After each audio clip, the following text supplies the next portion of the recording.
like that. I got to play on the ball, look for shots for them. But we got Anthony Slater here now, our 95.7 The Game Golden State Warriors insider, covers the team for The Athletic at a very, very high level. Anthony, Joe Spadoni and Sam Lubman in for Bonte Hill and Joe Shasky. How was your Christmas, buddy? It was good. There's a bowl game going on right now. I just turned on the TV as I'm kind of emerging today. There's a bowl game. The Wasabi Fenway Bowl. I think we're watching the same one. SMU v. Boston College. It's at Fenway, huh? That's interesting. And this time of year is always weird when these random games are dropped. I can't. Yeah, the bowl season, and that's going to go to kaput, right? Basically, because they're going to expand to 12 teams now in the college football playoff. So what's that going to happen? The Duke Mayonnaise Bowl. These are legacy games, Anthony. It's a great bowl game when there's mayonnaise being poured on the head coach there afterwards. There you go. That one's disgusting. No thanks. Well, that's the word he chose to use. That's the word that Steve Kerr used after the game against the Denver Nuggets, Anthony, called the officiating disgusting and the viewing experience just disgusting. What were your thoughts on the coach's comments, the game in and of itself, all the foul calls, Nikola Jokic going 18 for 18 at the line as the Warriors in their 5-game winning streak was snapped on Christmas Day? I think Steve kind of smartly and probably for financial reasons, fine reasons, didn't go right after the officials. He really tried to qualify it by saying, we have great officials. I love the officials. They're just being taught by the league to call these things, right? Directed.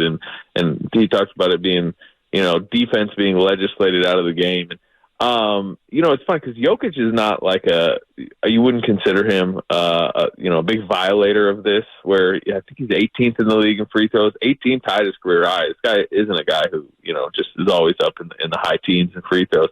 So, but I generally agree with Steve overall. I don't love where the game has gone in that way. I think most people would. And this discourse dates back to James Harden on the Rockets, right? It's been like that for a while. Just, stars overemphasizing selling calls or whatever you want to say to get to the free throw line. And it can make for a rough viewing experience if, an entire quarter just kind of turns into that.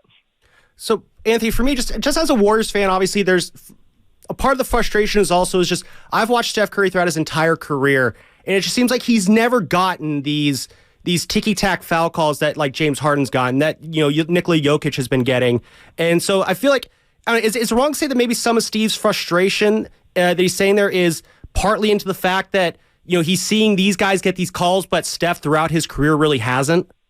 Yeah, well, I would say the Warriors are built not to take advantage of this, right? Because Steph doesn't sell calls, especially off ball. You just don't see him doing a lot of kind of the, more driving to contact, throw his arms into somebody. It's just not part of his game. Clay, for years, they were trying to teach him, hey, when you pump fake instead of sidestepping, you can jump into the guy. It's just stuff that they don't do, number one. Two, they're smaller and they foul a lot. They're always, they have been, a top 5 team in the league in committing fouls, so they're more susceptible to these type of calls. So, yeah, I think some of his frustration probably is the way his team is built. This, it's bad for them that this is the case, and you're going to have a quarter that changes the game when you have a rookie guarding Nikola Jokic, a smaller Kevon Looney guarding Nikola Jokic, Wiggins trying to bang into. Those guys are going to get called for these type of whistles, and that's bad news for the Warriors. Anthony Slater joining us here on the Morning Roast, our 95.7 The Game Warriors insider. Another story coming out of yesterday and coming out of the game was your colleague Marcus Thompson II and the comments that Jonathan Kuminga made towards him. And here's some of the quotes, Anthony. Obviously, you know about him, just for the audience here. Quote, "Me without the ball, nobody's guarding me. But sometimes I've got to take that away to make sure my OGs get the ball.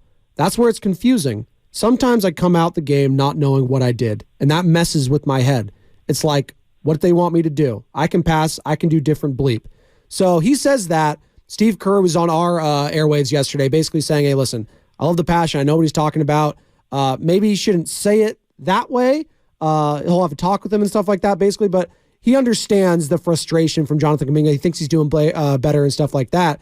What did you make of the comments from Kuminga and the frustrations, obviously, not playing a lot in that second half against the Denver Nuggets? Yeah, to me, it seemed like the sub with what was about 3:30 left or so, where he brought Klay Thompson in for him, and Klay was not having that great of a game, was the one that frustrated him. You could tell on the bench because he'd been closing, and the thing is, this isn't the Kuminga situation of even a few weeks ago, a month ago, where he was, remember there, I mean, there was the night he was out of the rotation. I mean, that's kind of what turned his season. But, he's like, look at his minute totals, 34, 23, 30, 27. He's starting every game. I think he started 8 straight games.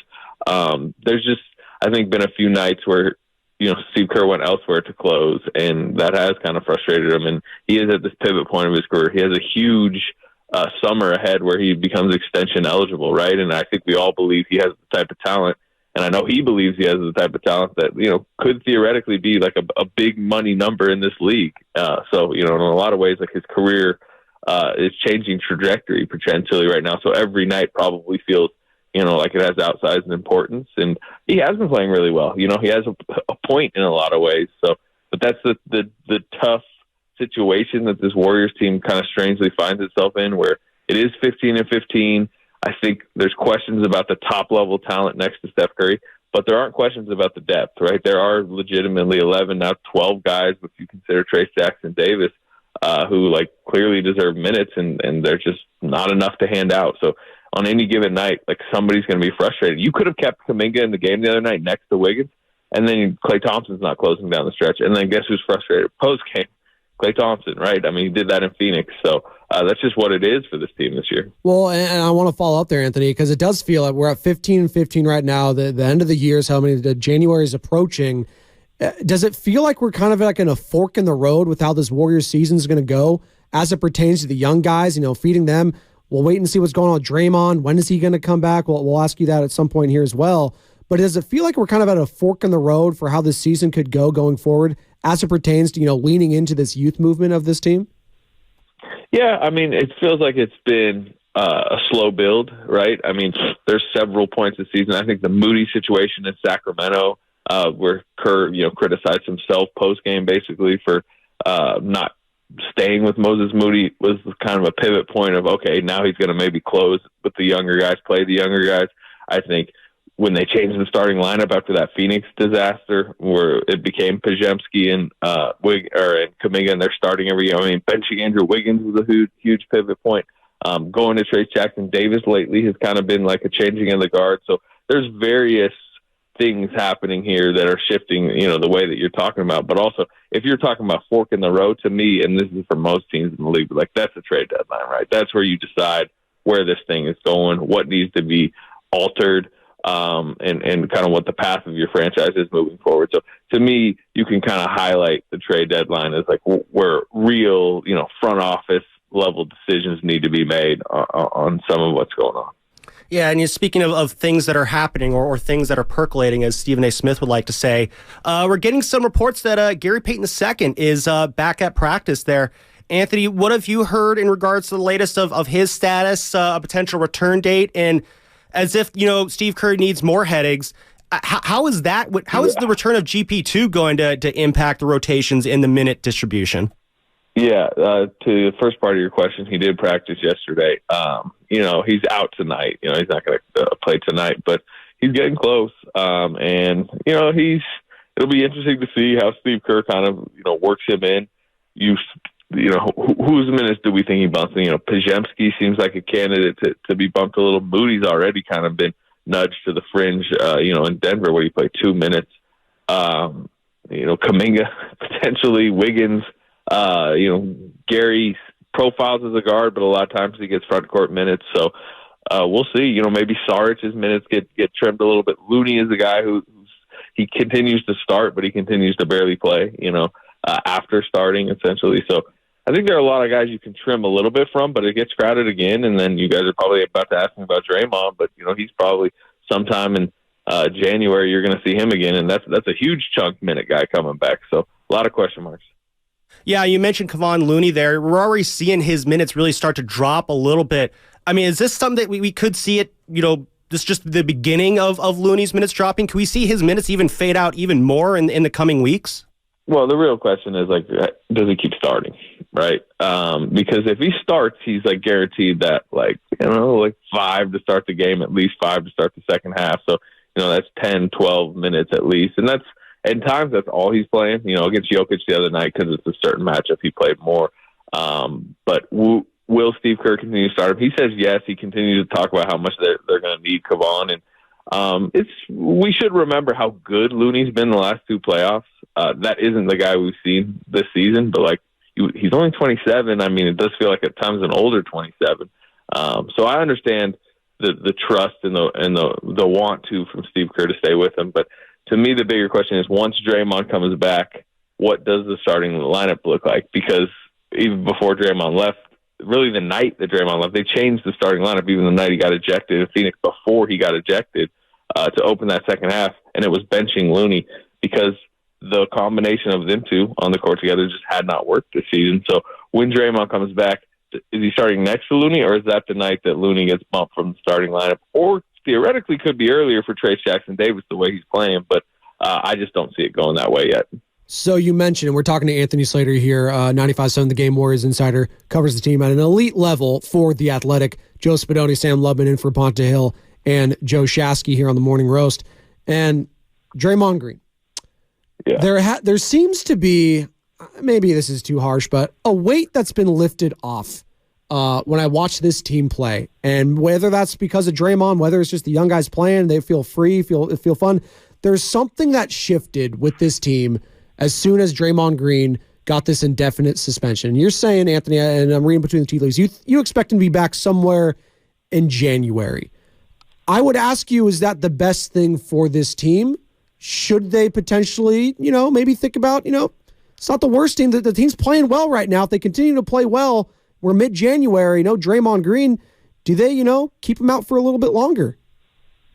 I don't think so. I think when he's deemed eligible, they'll want to bring him back. I mean, they still need to, even through this stretch, the defense hasn't been that good. Yeah. If they want to be a legitimate contender, they need to solve their defense. To them, always, historically, the solve to their defense is like a good, engaged, active, disruptive Draymond Green quarterbacking everything.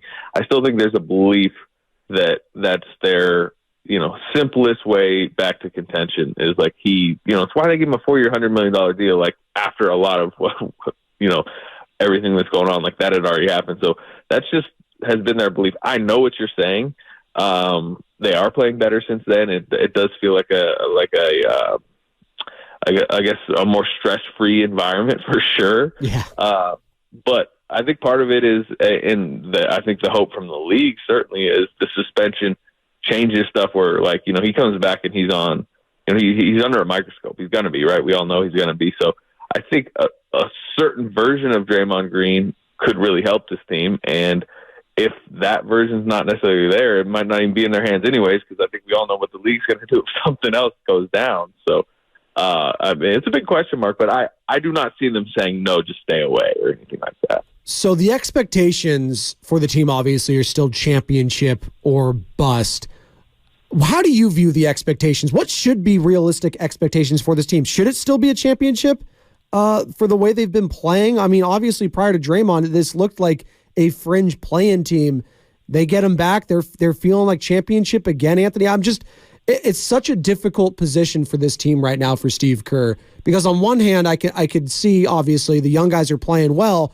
They're playing very well. And then obviously, if you go with the whole youth movement, you play these guys a lot, maybe the expectations of championship aren't there, but at least you're getting some development. Then you bring back Draymond, and then at your risk losing some of that development, it just feels like they're in such a tricky spot trying to thread this needle of a championship. And I don't know if the expectations should still be that. Yeah, I mean, look, they're not championship or bust in the way like the Clippers are, the Suns are right now, where it's a just massive failure of an entire situation or transactional period if you don't get one, because you don't have one. I mean, the Warriors have 4. This core has 4. The Boston title to me will always kind of be like the cherry on top, like legacy cementing title. So if this core fades out while in the moment, let's say they lose in the first round, second round this year, it'll feel disappointing in the moment. I think we can all take a couple steps back and realize what a success story the entire situation has been. But the reason why in some ways they are championship or bust, if you want to term it that way, is because of what they did this past summer and what they tried to lean into. They traded a first round pick along with Jordan Poole. They went older. They did the Chris Paul move. They re-signed Draymond.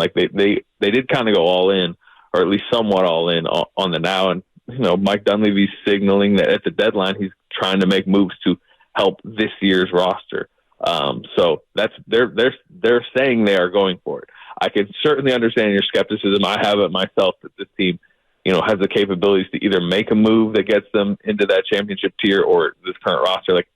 To me, it seems a little bit just like last year's team, which maxes out as like a second round, a final 8 type team. But we'll see, because they have internal belief that they can be more than that. And they've proven, like I would have said the same thing during the year they won the title in Boston. So we will see is probably the easiest answer. Yeah, Anthony, kind of going off that, you're around this team enough. No one's as tapped in on this team as you are. You're seeing what these young guys are doing. You've seen what these veterans are doing. If the goal, again, is to win a championship, I know you just said, they're maybe not be at the same level of championship or bust of other teams, but if they are at that, if that is obviously the goal, is to win a championship, what's the best combination they can kind of go with to make that goal happen? Is it going with the young guys? Is it going back to the veterans? Is there a mix of the two? Just in your own opinion, what's the best combination they can go with there to try and win a championship this year? Yeah, I mean, I think it's intermixed. I do think the deadline could come at an interesting time. I think people have talked about a potential consolidation trade has been obvious, to maybe like 2 for 1 to up your depth. We'll see if that's even out there and available. But it's, I do think that, the Wiggins-Kuminga lineup numbers together haven't looked great this season. Wiggins with almost anybody hasn't been great this year, just from a data standpoint. But I think down the stretch of games, and I don't know if this is kind of the more direct question you're asking, like who should they close with on most nights, I'd go smaller. I'd like a Steph, Clay, Wiggins, Kuminga, Draymond 5 to me seems like the highest upside playoff 5, where you have 2, high-level wing defenders, theoretically, if they're playing at a high level, but, big wings. You have your 2, shooters, and you got your defensive quarterback in the backfield. Like, to me, if you fast forwarded to May and you said they are a championship contender, that would be my guess of like the most elite 5-man unit that would have brought them there. But there are a lot of other pieces to potentially mix in there, and there's a lot of question marks, including, what will Draymond be eligible and playing, come that time. Yeah. Now, you mentioned there, Andrew Wiggins, obviously things that the minutes with Kuminga haven't been great, but he could be one of the better options in the closing 5.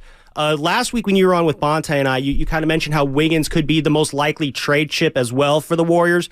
Do you still feel like that's kind of a possibility, that if there is someone who's going to be moved on this team, it will be Andrew Wiggins? I think he's certainly among the candidates that, like you mentioned. He has a contract that, it's appealing enough. It's in the 24-25 million range.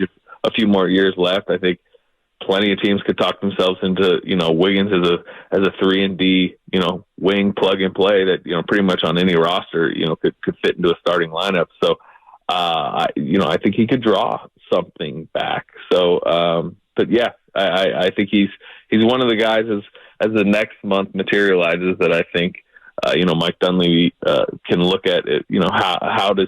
What could he possibly fetch? Anthony Slater here, and we appreciate your time, Anthony. Brandon Pajemski, like, this guy has been pretty unbelievable for a guy that, he even played in Santa Clara. I didn't even know who the hell he was. He's a local guy, obviously playing here. And this guy, I know that, could Mike Dunleavy even expected this level of production this early from him? Like, I'm reading the tweet from Pajemski right here, and this is the one that went viral on Christmas night. If you were watching the broadcast, this is what he had to tweet. 2 years ago at this time, I had 17 DNPs and only played garbage time. 1 year ago at this time, I wasn't on any draft boards. 5 months ago, all I heard was that I was a bust. Started the year out of the rotation, and now I'm starting for the best franchise in the NBA. Is this the steal of the draft? Maybe. I'm hesitant this early to talk about who is the steal of the draft or not, because 3 years from now, a guy who may not be even playing right now might be a star. Right? A month into Nikola Jokic's career, 3 months into his career, we still didn't know who he was. Eric Pascal looked pretty good for a moment. Yeah, exactly. First team All-NBA. But beyond just a moment, I think he might have led that team in scoring, which don't wrap me back into that season. But he looks great. Pajemski does, and it's not I would say it's probably a surprise to some people within the Warriors that it's come this quickly. I think there was an expectation there was going to be a lot of Santa Cruz this year. But there's a reason they drafted him. He really popped in their numbers model, like a top 10 type prospect in their numbers model. The rebounding, I think, was a major factor. He led his conference in rebounding, I think 8.8 per game. I know a couple front office people went down to one of his games at Santa Clara, and he had like 21 rebounds in the game. And I mean, you guys, like, this, we're not talking about some plodding center. This is like a 6'3" energy guard, basically doing all this. And you've seen that in the games, right? How big are some of his offensive rebounds? He had 5 steals the other night, deflections, energy, extra passing.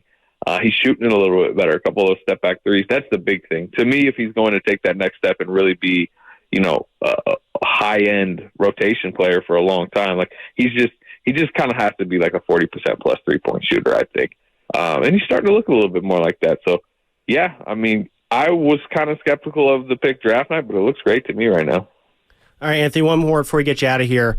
As we're wrapping up the year, the thing that Spadoni and I have been kind of kicking around today is who had a good year in 2023, who had a bad year in 2023. So I want to take Steph out of the equation here. Who had the best year on the Warriors in 2023, and then who had the worst year, in your opinion?